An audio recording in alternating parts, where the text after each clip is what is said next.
tal, Karina? Muchas gracias por recibirnos, por atendernos. Ahora estamos con usted para hablar sobre su nuevo libro. Este es un libro que reúne 9 cuentos que se llama Lluvia. Eh, Cuéntenos un poco, este es el tercer libro de cuentos que usted publica, ¿verdad? Porque ha publicado anteriormente más novelas. Ujú. Ujú. ¿Qué le animó a seguir explorando los relatos, las historias S- cortas? Sí, tengo más novelas publicadas, porque de pronto hay una vena que le gusta correr como distancias largas y la novela exige ese ejercicio. Pero los cuentos me dan la posibilidad de explorar en imágenes que pueden ser muy sugerentes, palabras, alguna historia que me parece que se abre a múltiples historias. Y entonces el cuento es una delicia porque permite esa exploración y permite también una exploración estilística. En la novela siempre me he agarrado un poco más al terreno realista, si bien hay veces en algunas de ellas elementos de lo mítico, fantástico, que sutilmente pueden aparecer, pero en el caso de los cuentos es precioso, como en mi ejercicio de narradora, poder explorar también interviniendo las historias con elementos que me parece que le dan una fuerza, aunque esos elementos puedan venir de lo onírico o de ese territorio fantástico, de lo extraordinario. Ujú. Sí, efectivamente aquí hay más ese tipo de elementos que en las novelas, ¿no? Ahora, eh, usted aborda un poco aquí eh, mucho sufrimiento en los personajes, ¿no? Hay violaciones, muertes, eh, parejas que se hacen daño. Eh, ¿Por qué la fascinación tal vez por explorar esos elementos? Claro, ese es un tema muy característico de la literatura, ¿no? Generalmente de lo que es un terreno relativamente estable y feliz, no salen las grandes preguntas, ¿no? Sale el agradecimiento por la felicidad, la contemplación de lo alegre, pero eh, lo que suele movernos a muchas preguntas es por qué el dolor, por qué lo que altera precisamente lo que podría ser la, la acidez o el relativo equilibrio en una vida cotidiana normal, entre comillas, ¿no? Entonces, las grandes preguntas, no siempre, pero generalmente vienen de ahí, ¿no? ¿Por qué esto? Algo que me explique el porqué de lo extraordinario y el porqué también de lo que duele, el porqué de la herida o los elementos que envuelven una situación de conflicto. Entonces he trabajado mucho esto, generalmente aparece en mis libros de cuentos anteriores, así como los elementos que es la búsqueda de quién soy yo finalmente. Ujú. En uno de sus cuentos hay una pareja, eh, la chica tiene una oportunidad de trabajar en otro sitio fuera del lugar donde vive y su novio trata de retenerla, pero ella ve otra oportunidad, ¿no? Este, este sacrificio que se hace, digamos, eh, está muy presente también en su vida. Sí, o sea, en muchos momentos de mi vida he tenido realmente la disyuntiva fuerte de tener que elegir por qué rumbo ir. Y a veces eso es muy, muy doloroso porque a veces eh, hay renuncias, ¿no? Si uno, muchas veces cuando uno opta por un camino por el cual la pareja no desea ir, o ahí uno de los dos termina sacrificando parte de sí y hay, o o se llega a algún tipo de negociación. Entonces las relaciones muchas veces también implican mucho de negociación y cuando no se puede llegar a ese punto, hay los elementos de la ruptura. y cómo se aborda una ruptura, se aborda de muchas maneras, ¿no? Y esa es una de las cosas que creo que a los seres humanos nos ha quebrado más en la historia de la humanidad, ¿no? Al menos de la humanidad más reciente, ¿no? Entonces, el tema de que uno es libre para elegir y al mismo tiempo uno no es otro el que te impone desarrollarte de una relación o de una situación en la cual estás muy implicado, sino es tu propia elección. Entonces, eso es duro, es complejo, pero también es el ejercicio de la libertad que está detrás de esas decisiones. ¿Y usted ha ejercido esa libertad? Sí, ¿Le, unas le ha cuantas. costado Sí, o sea, ejercer esa libertad? cuesta mucho, cuesta mucho, pero al mismo tiempo uno puede preguntarse si hay puntos donde uno puede ceder y no ceder, ¿no? Pero hay momentos donde ceder significa prácticamente partirse uno, desgajar una parte importante de uno y, y eso puede ser terrible, ¿no? Cuando cercenamos lo que más amamos en, en nuestra propia naturaleza en favor de otras cosas, como puede ser un ideal, una relación, y no es fácil, sin duda, ¿no? O sea, no, son situaciones que no todos atraviesan, pero creo que muchos hemos atravesado. Ujú.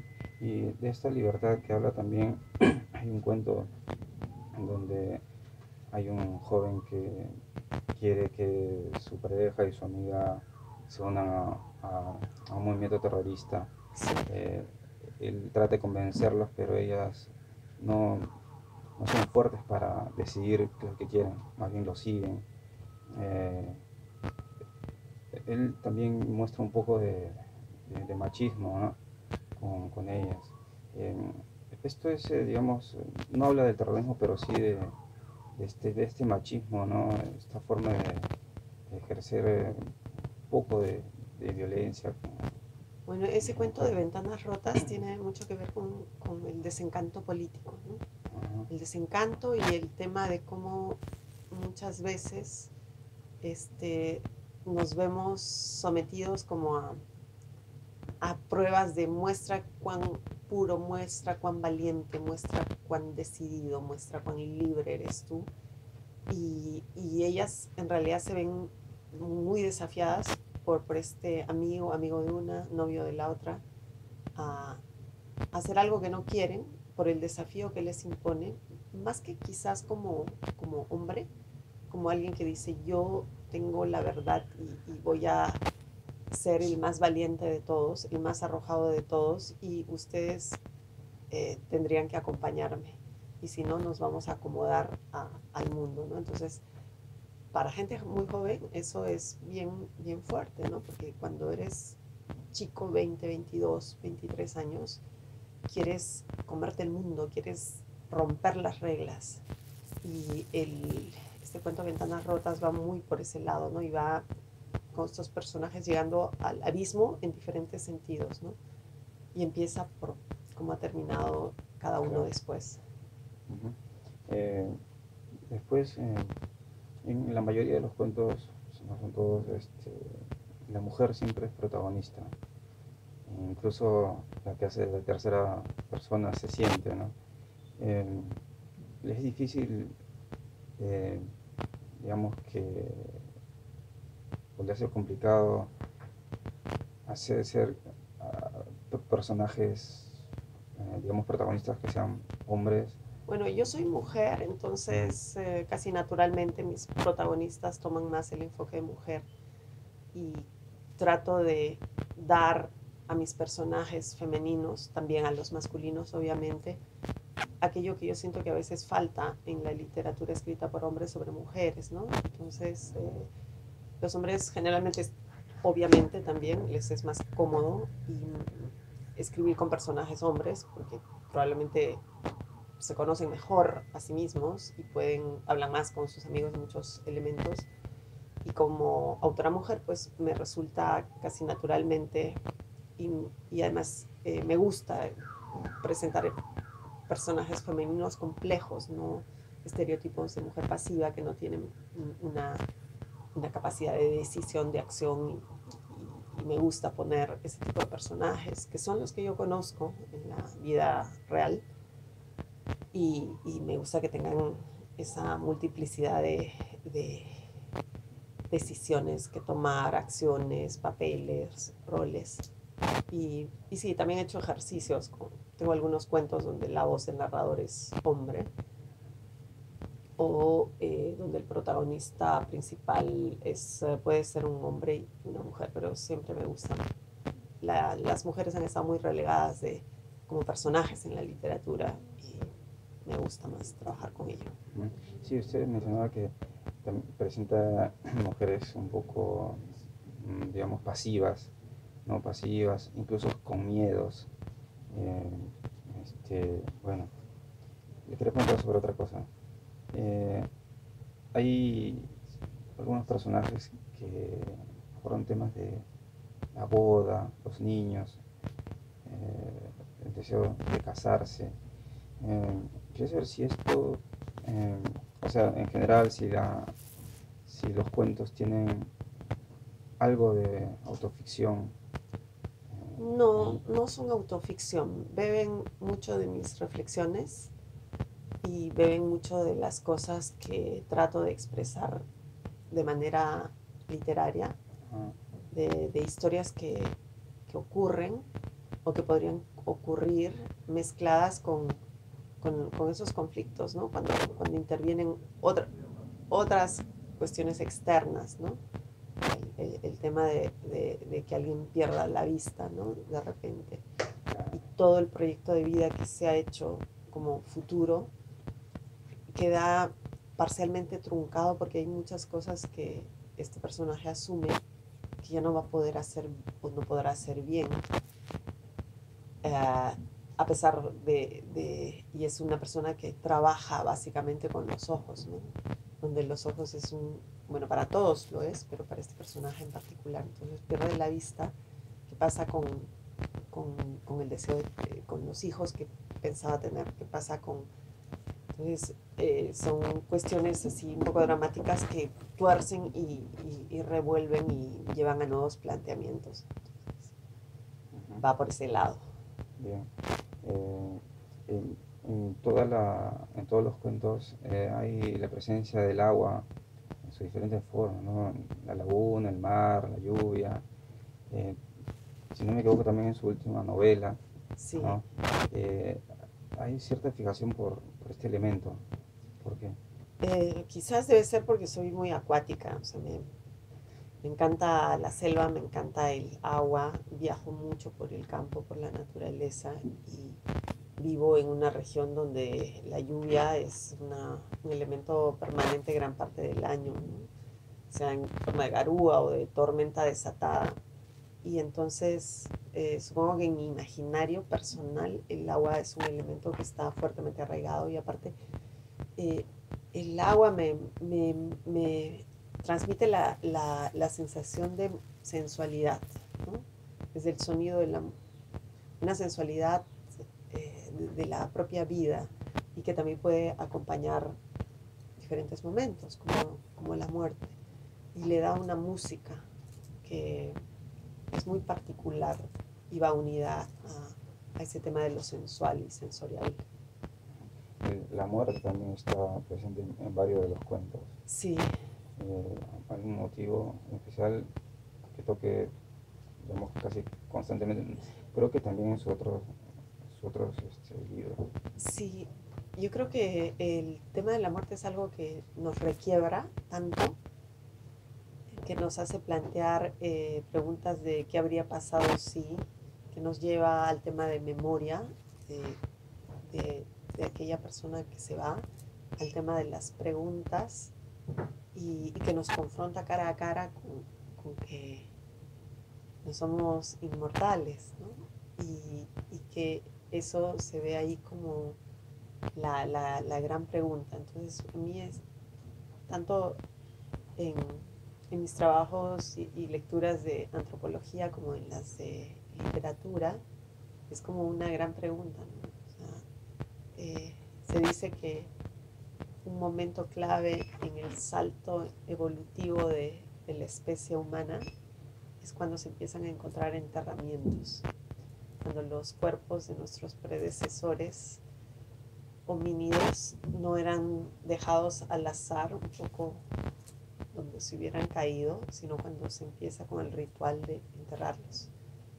Y eso me parece muy sugerente, ¿no? Como el pensar si hay un más allá, el darle un sentido ritual al final, es bastante íntimo, bastante significativo y es un elemento que me parece que es clave para desarrollar, en mi caso, ¿no? No sé, disculpe, le cuento, ¿usted sufrió alguna pérdida dura?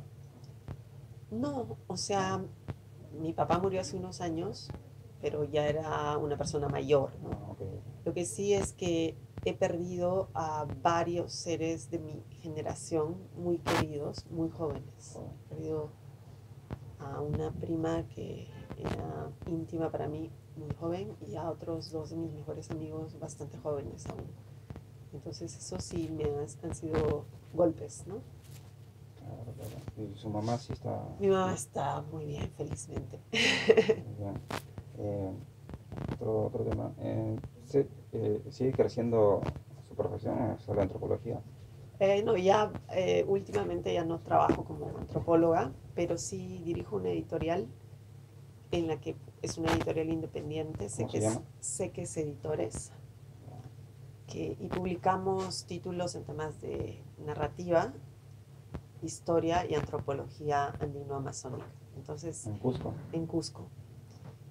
Y entonces es el nexo perfecto, como es la Ah, bisagra entre claro. ser escritora y también mantenerme un poco en la labor, ya no antropológica, pero sí en la proximidad a lo que es la historia y la antropología. ¿Y qué le hizo alejarse de la profesión? O Sobre dejarla en todo, stand-by en todo caso, no lo sé. sí, creo que el lenguaje, ¿no? O sea, a mí siempre desde niña me ha encantado leer libros de cuentos, novelas.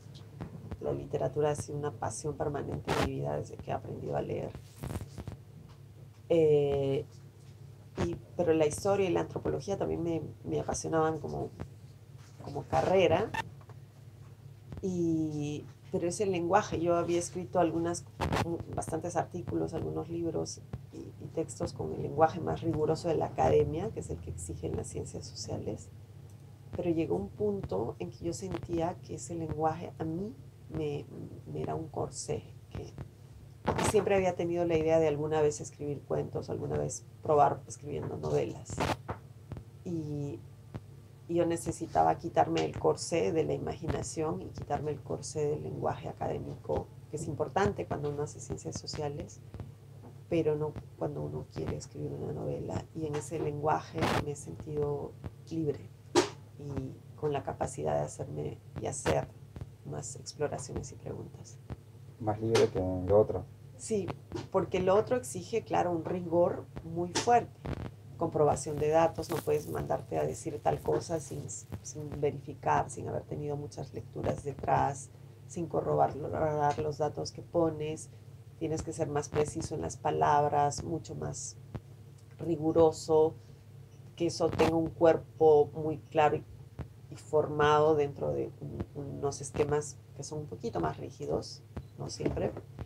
Y claro, el tema de volar y crear y hacer aparecer personajes, situaciones, atmósferas, elementos que se cruzan, esa libertad bien amplia es la que en general nos permite el arte, la literatura. Ujú. Pero la ficción también tiene digamos, sus exigencias, ¿no? Sí, obviamente tiene No es sus tan exigencias, riguroso, pero tiene sus exigencias. pero son distintas, o sea, Ajá. son exigencias, pero son distintas. Y el lenguaje, además, sobre todo el lenguaje de las ciencias sociales es un poco más rígido, ¿no? Y en cambio el lenguaje de la ficción es otro. Sí. Bueno, usted llevó, estudió literatura, llevó cursos. ¿Cómo ha hecho para que, digamos, que su pluma se haya ido afilando, ¿no? Yo creo que mi mejor escuela siempre ha sido la lectura y la verdad es que en Cusco no hay carrera de literatura, Entonces nunca se me ocurrió hacer la carrera de literatura porque, bueno, no existía como carrera. Y, y por otro lado, cuando empecé a escribir, empezó a fluir. Y alguna vez tenía dudas, ¿será bueno ir a un taller? Y obviamente las exigencias del trabajo y todo lo demás o sea, ni se me cruzaba la posibilidad de hacer algún taller de larga intensidad porque estaba estudiando un doctorado, porque estaba trabajando. Y, y una vez le escuché decir a Carlos Fuentes en Madrid, un, un chico muy joven le preguntó para él qué era lo fundamental si alguien quería ser escritor. Y él dijo, en primer lugar, leer. En segundo lugar, leer. En tercer lugar, leer. Todo lo demás puede ayudar, pero sin esas tres primeras. Y entonces yo me sentí, eso me dio una seguridad, ¿no? Yo leo, he leído y me gusta leer tanto que sí, la escuela viene de leer y leer de todo, ¿no? O sea, yo creo que es importante no enfrascarnos en solo en un estilo, en unos cuantos autores favoritos, sino tratar de leer la diversidad, porque la literatura es un mundo casi infinito, ¿no? Entonces he tratado de beber de esa diversidad, aunque obviamente siempre uno tiene autores favoritos. ¿Qué le permite a usted la literatura escribir? Para mí la literatura es un puente. Eh, a mí me permite como desentrañar cosas que están ahí flotando y yo sé más o menos qué quiero escribir en el caso de una novela o un cuento. Y es la manera es precioso, ¿no? Es como una suerte de delirio en el cual una realidad que es ficción, que puede beber mucho de la realidad real si queremos, eh, llevarnos a de pronto a construir una serie de escenarios, diálogos, situaciones, atmósferas que, que nos sacan de nosotros mismos y al mismo tiempo, al ponerlos en libro que va a leer a otra persona, es como vamos a tender un puente, vamos a ver si este puente va a ser atravesado por otras personas y van a encontrar algo o mucho de lo que nosotros tratamos de poner en ese puente. Ujú. Muy bien. Bueno, me olvidé felicitarle por esa mención honrosa que usted tuvo este año por su última novela, ¿no? Sí. Es Las orillas del Las aire, orillas del aire, sí. ¿no? Cuéntanos un poco sobre la novela y cómo recibió esta mención, ¿no? Al menos es para destacar también. Sí. Bueno, Las orillas del aire ha sido mi sexta novela y también salió con el sello Sex Barral de Planeta. Y el año pasado, el 2017, es una novela que explora, son diferentes historias que se van entrelazando, ¿no? Está la historia de una mujer que desaparece mientras nadaba en un lago el año 1940 frente a sus dos hijos, ¿no? De 4 y 6 años. Y es la nieta de esta mujer que siente que esa ausencia tiene algo extraño. Y es una ausencia que ha pesado a través de la melancolía continua que ha visto en su padre, que era uno de los niños que queda huérfano. Y ella es arqueóloga, entonces es la memoria de esta mujer que está estudiando a inicios de los años 90, en medio de los cambios dramáticos en el Perú de esos años. Es la búsqueda de qué pasó realmente con esta mujer, con esta abuela, el misterio de su muerte que se va develando que no fue una muerte. Y luego la historia del padre y en el trasfondo de la historia de estos tres personajes, elementos de la historia amazónica en el norte del Perú y en el sur del Perú. Ujú. Bien. Aparte de esa novela, este libro de cuentos está bien presente Cusco, ¿no? Es algo que no se puede usted despegar, no Bueno, puede dejar de escribir. es donde uno escribe de aquello que Ujú. más conoce, ¿no? Por un lado. Y por otro lado, para mí el Cusco es como muy representativo de la diversidad, ¿no? O Claro. sea, no No solo solo es la Machu Picchu, diversidad, claro. claro, la diversidad cultural, ¿no? Tenemos fuerte la presencia amazónica, fuerte la presencia andina, y luego la parte urbana, que es como cualquier otra ciudad del mundo con su particularidad de los elementos de la historia que están muy fuertemente presentes, ¿no? Entonces, por eso algunos otros de los cuentos también tienen, aunque son en lugares imaginarios, como las hogueras de Iruna, que podría ser una ciudad europea, como podría ser un pueblito andino. Iruna es un pueblo, hasta por los nombres de los personajes uno podría pensar que es Suiza, pero también podría pensar un pueblito donde ha pasado una guerra y a ver qué hacen con lo que ha ocurrido y con lo que recuerdan de lo que ha ocurrido a esos personajes. El elemento quizás más fuerte en estos es el Cusco, o sea, como escenario, pero otros escenarios que son imaginarios, Ajá. pero que podrían mostrar diversidades que son universales. Ujú. Muy bien, Karina. Hola, buenos días. Mi nombre es Karina Pacheco Medrano, como pueden ver en el título, en la portada del libro, y este es mi nuevo libro de cuentos, Lluvia, que es como una especie de abanico con 9 cuentos que son muy distintos unos de otros, pero como un abanico de algún modo están recorridos por el agua y por historias que atraviesan eh, lo erótico, lo tanático, lo fantástico, la vida y la confrontación con la desaparición y la muerte, con quién es cada uno. Y esos son elementos que van conjugándose a través de los 9 relatos que componen este libro. Los invito a leerlos y con el deseo que les guste y les guste mucho. Gracias. Gracias, Karina.